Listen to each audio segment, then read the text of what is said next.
আসসালামু আলাইকুম।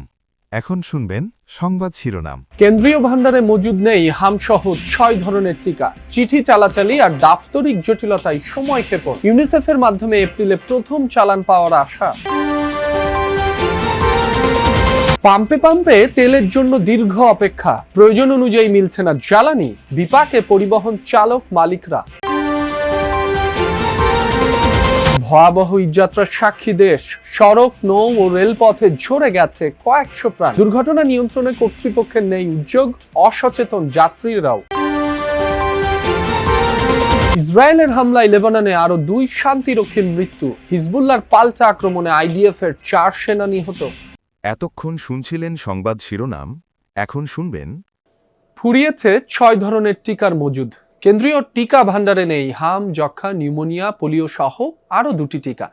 চিঠি চালাচালি আর দাপ্তরিক জটিলতায় কেটে যায় 9 মাস। অবশেষে এই খাতে বরাদ্দ দেওয়া হয় 1000 কোটি টাকা। স্বাস্থ্য অধিদপ্তর বলছে এপ্রিলের মধ্যে আসতে পারে বেশ কিছু টিকা।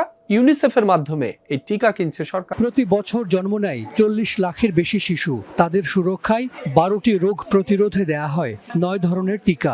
জন্মের পর থেকে 15 মাস বয়স পর্যন্ত এসব টিকা অন্তর্বর্তী সরকার দায়িত্ব নেয়ার পর স্বাস্থ্য অধিদপ্তরের অপারেশনাল প্ল্যান বা ওপি বাতিল হলে সংকটে পড়ে টিকা কার্যক্রম। দেশের বিভিন্ন এলাকায় টিকা বঞ্চিত হয় অনেক শিশু, কমে যায় টিকা দানের হার। পরে সব ধরনের টিকার জন্য বরাদ্দ দেয়া হয় 1000 কোটি টাকা। এর মধ্যে শুধু শিশুদের টিকায় রাখা হয় 842 কোটি। সিদ্ধান্ত হয় সরাসরি কেনার পাশাপাশি টেন্ডারেও টিকা কেনার। কিন্তু অন্তর্বর্তী সরকারের সময় সেই প্রক্রিয়া শেষ করা এবং আমলাতান্ত্রিক জটিলতায় কেটে যায় দীর্ঘ সময়। টোটাল পারচেজটাই হতো ডাইরেক্ট প্রকিউরমেন্টের মাধ্যমে, ইউনিসেফের কাছ থেকে আমরা কিনে নিতাম। কিন্তু এই সিদ্ধান্তটা পরিবর্তন হয় মানে 50% আমরা কিনবো ইউনিসেফের মাধ্যমে, 50% কিনবো ওপেন টেন্ডারের মাধ্যমে। এই যে সিদ্ধান্তটা চেঞ্জ হওয়ার পর এটা বাস্তবায়ন, এইগুলো নিয়ে কিন্তু একটা রাষ্ট্রীয়ভাবে প্রক্রিয়াগতভাবে একটা ইন্টারাপশন হয়েছে। বর্তমানে সরকারের কেন্দ্রীয় ভান্ডারে নেই 6 ধরনের টিকা। এগুলো হলো হামরুবেলা, পোলিও, যক্ষ্মা, নিউমোনিয়া, ডিপথেরিয়া, ধনুষ্টঙ্কার ও হেপাটাইটিস বি। তবে এসব টিকা মাঠ পর্যায়ে থাকার দাবি করছে স্বাস্থ্য অধিদপ্তর। সিদ্ধান্ত হয়ে গেছে, ওপি বাতিল হয়ে গেছে এবং তার কোনো বিকল্প হাতে রাখা হয়নি এবং এর ফলগুলোই যে আমরা এখন ভোগ করছি। এখন সিরিয়াসলি একটা সিদ্ধান্ত বোধহয় হতে যাচ্ছে এই সংকট কাটানোর জন্য টোটালটাই আমরা ডাইরেক্ট প্রকিউরমেন্ট প্ল্যানের মধ্যে যেতে পারি কিনা। যদি সিদ্ধান্ত হয় তাহলে বাকি 50% এর টাকাটা হয়তো আমরা সরাসরি ক্রয় ব্যয় করতে পারবো, কিন্তু বাকি যে 50% এটা প্রক্রিয়াধীন, এটা দিয়ে আমরা ভ্যাকসিন নিয়ে ফেলতে পারবো। এবং এখন যে ভ্যাকসিনটা আমরা এই 50% টাকা দিয়ে কিনবো সেটা কিন্তু আমাদের স্টকে থাকবে এবং যেখানে যেখানে কম আছে সেখানে আমরা পাঠিয়ে দেবো। সারা দেশে বেড়েছে হামের প্রকোপ। প্রতিদিন বাড়ছে আক্রান্তের সংখ্যা, বাড়ছে। আজও সকাল থেকে রাজধানীর বিভিন্ন ফিলিং স্টেশন ও পাম্পগুলোতে দীর্ঘ অপেক্ষায় পরিবহন চালক ও মালিকরা। ভোর থেকেই মোটরসাইকেল, প্রাইভেট কার, বাস, ট্রাক সহ বিভিন্ন ধরনের যানবাহনের চালকরা তেল নেওয়ার জন্য পাম্পে ভিড় করেন। এতে করে সড়কের একাংশ জুড়ে যানজটের সৃষ্টি হয়, যার প্রভাব ছড়িয়ে পড়ে আশপাশের এলাকাতেও। পাম্প সংশ্লিষ্টরা জানিয়েছেন, নারায়ণগঞ্জের সিদ্ধিরগঞ্জ ও ফতুল্লা ডিপো থেকে দুপুর নাগাদ তেল সরবরাহ হবে। ঘন্টার পর ঘন্টা অপেক্ষা করেও চাহিদা অনুযায়ী তেল পাওয়া যাচ্ছে না বলে জানান গাড়ি চালকরা। তেলের সম্ভাব্য মূল্যবৃদ্ধির গুঞ্জন ছড়িয়ে পড়ায় তেল মজুত করার প্রবণতা তৈরি হয়েছে বলেও জানান পাম্প সংস্থা। 5:30টার সময় আসছি, লাইন দিয়েছি আর কি, তেলের লাইনে এখনো পর্যন্ত আছি, কিন্তু তেল পাম্প বলছে 12টার সময় তেল পাবেন। তেলের গাড়ি গেছে নারায়ণগঞ্জ, এতটুকুই আর কি। এই জন্য আমরা সিরিয়ালে দাঁড়ায় আছি। ছেলে মেয়েরা স্কুল কলেজে যাইতে পারছে না, স্যার অফিসে যেতে পারছে না, মানে নানান ঝামেলার মধ্যেই পড়ে গেছে আর কি। গাড়ি আসে নাই, তারা বলতেছে কখনো 12টার সময় দিবে, কখনো 3টার সময় দিবে, এক এক সময় এক এক ধরনের কথা বলতেছে। কখন ঘুমামো কখন খামো, এই তেলের টেনশনে আবার আসলাম 5:30টায়। আসার পরে আইসা দেখলাম যে এখানে প্রায় 150 থেকে 200 গাড়ির পিছনে ছিলাম। এই ঠেলতে ঠেলতে এই পর্যন্ত আইসা কখন পামো কখন যামো তাও কোনো নিশ্চিত। দাম বাড়া কমার প্রভাব তো এখানে পড়েনি, কারণ গত কয়েকদিন ধরেই এই যাত্রাবাড়ির অ্যাক্টিভ ফিলিং স্টেশনটি এই ইনঅ্যাক্টিভ অবস্থায় আছে এবং এখানে মূলত ইনঅ্যাক্টিভ অবস্থায় আছে এই অর্থে যে তারা আসলে ডিপো থেকে তারা এখন পর্যন্ত তেল সংগ্রহ করতে পারেনি এবং সে কারণে ডিজেল এবং পেট্রোল তারা সরবরাহ করতে পারছে না, বিক্রি করতে পারছে না।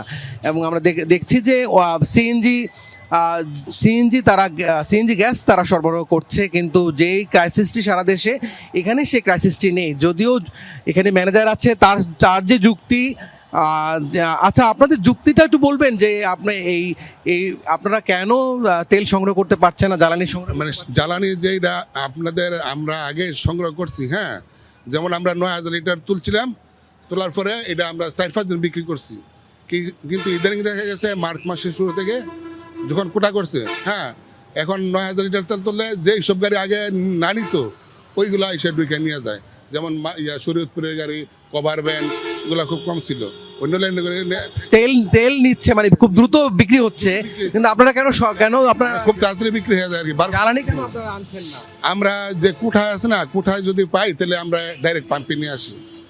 আইসা আপনারা এই পেট্রোল পাম্প চালু হবে কখন? আবার এই আগার আলালের মধ্যে আজকে কোঠায় পাইতে পারি, পাইব ইনশাল্লাহ।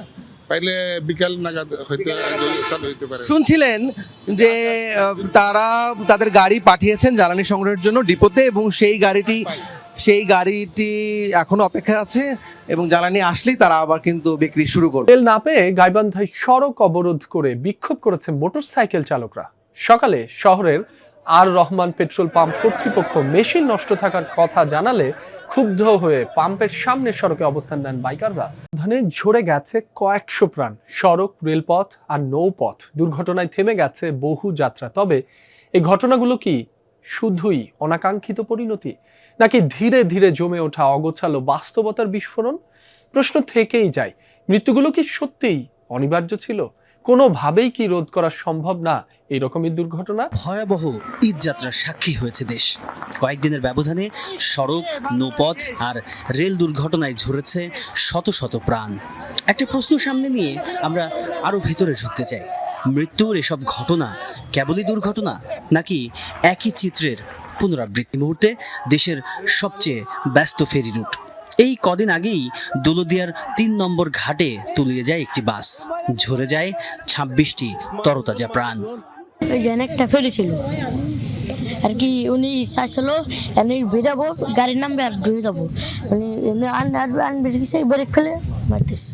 আপনারা দেখেন যে সমস্ত ডাল, এই সমস্ত হাই লোড হইলে গাড়ির ধরে রাখা কষ্ট। পল্টনেতে যখন ফেরির উপরে গাড়ি ওঠে তখন আপনার গাড়ির ওয়েট আর ফেরি তো পানির তো ভারসাম্য নেই, ওই ফেরি নিচে হয়ে যায়, যার কারণে আপনার ওই গাড়ির পিছন বেঁধে যায়।